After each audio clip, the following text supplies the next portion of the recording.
ഒരുപാട് പണമൊക്കെ മുടക്കി സോളാറും ഇൻവെർട്ടറൊന്നും വെക്കാൻ സാമ്പത്തികം ഇല്ലാത്തവർക്ക് ചെയ്യാൻ പറ്റിയ രീതിയാണ് DC സോളാർ സിസ്റ്റം. അപ്പോൾ ഈ കാണുന്നത് ഞാനിവിടെ എൻ്റെ വീട്ടിൽ ചെയ്തേക്കുന്നതാണ്. ഞാനിവിടെ ഉപയോഗിച്ചേക്കുന്നത് 50 വാട്ട്സിൻ്റെ സോളാർ പാനലാണ്. പിന്നെ ഈ കാണുന്നത് ഡിജിറ്റൽ സോളാർ ചാർജ് കൺട്രോളറാണ്. ഇതിന് 550 രൂപ ആ റേഞ്ചിലേക്ക് കിട്ടുന്നതാണ്. അപ്പോൾ ഞാനിവിടെ ചെയ്തേക്കുന്നത് ഒരു റൂമിൽ 2 ലൈറ്റ് ആണെങ്കിൽ ഒരെണ്ണം DC തെളിയുന്ന രീതിയിലും ഒരെണ്ണം AC തെളിയുന്ന രീതിയിലുമാണ്. അതായത് ഇപ്പം ഈ കാണുന്ന ഈ ഒരു ലൈറ്റ് ഇത് കറണ്ടിൽ വർക്ക് ചെയ്യുന്ന ലൈറ്റാണ്. അതുപോലെ നേരെ ഓപ്പോസിറ്റ് DC വർക്ക് ചെയ്യുന്നത് 12 വോൾട്ട് DC വർക്ക് ചെയ്യുന്ന ലൈറ്റാണ് ഈ കാണുന്നത്. അപ്പോൾ ഇതേപോലെ തന്നെയാണ് മറ്റു റൂമുകളിലെയും അതുപോലെ തന്നെ അടുക്കള, ഹാൾ ഇങ്ങനെയൊക്കെയുള്ള എല്ലാത്തിലെയും ലൈറ്റുകൾ ഒരെണ്ണം DC ഒരെണ്ണം AC വർക്ക് ചെയ്യുന്ന രീതി. ഈ കാണുന്നെല്ലാം 12 വോൾട്ട് വർക്ക് ചെയ്യുന്ന വാം കളർ LED മൊഡ്യൂളാണ് ഇതിനകത്ത് ഉപയോഗിച്ചേക്കുന്നത്. അപ്പോൾ ഇതുപോലെ 12 വോൾട്ട് വർക്ക് ചെയ്യുന്ന ലൈറ്റുകൾ ഉപയോഗിക്കുകയാണെങ്കിൽ നമുക്ക് ഇൻവെർട്ടറിൻ്റെ ആവശ്യമില്ല. പിന്നെ വലിയ സോളാർ പാനലും വേണ്ട. പിന്നെ ഫാന്, ഈ കാണുന്ന ഫാനും 12 വോൾട്ട് വർക്ക് ചെയ്യുന്നതാണ്. അപ്പോൾ ഇങ്ങനെയുള്ള 12 വോൾട്ട് വർക്ക് ചെയ്യുന്ന ലോഡുകളാണ് ഉപയോഗിക്കുന്നതെങ്കിൽ നമുക്ക് ഇതിന് ഏകദേശം 50 വാട്ട്സിൻ്റെ സോളാർ പാനൽ മതി. പിന്നെ 10 ആമ്പിയറിൻ്റെ സോളാർ ചാർജ് കൺട്രോളർ.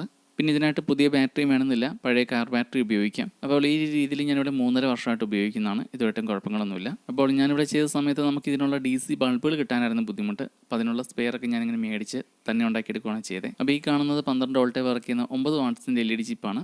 ഇത് സിംഗിൾ പീസ് അല്ലെങ്കിൽ 4 ബൾബ് ഉണ്ടാക്കാനുള്ള പീസാണ്. ഇത് ഓരോ നമുക്ക് അടത്തിയെടുത്ത് ഓരോ ബൾബ് ഉണ്ടാക്കിയെടുക്കാം. ഇനി ഇങ്ങനെ ബൾബ് ഉണ്ടാക്കാൻ ബുദ്ധിമുട്ടാണെങ്കിൽ ഇതുപോലുള്ള LED മൊഡ്യൂൾ മേടിക്കാൻ കിട്ടും. വാം കളർ, വൈറ്റ് അങ്ങനെയുള്ള എല്ലാം.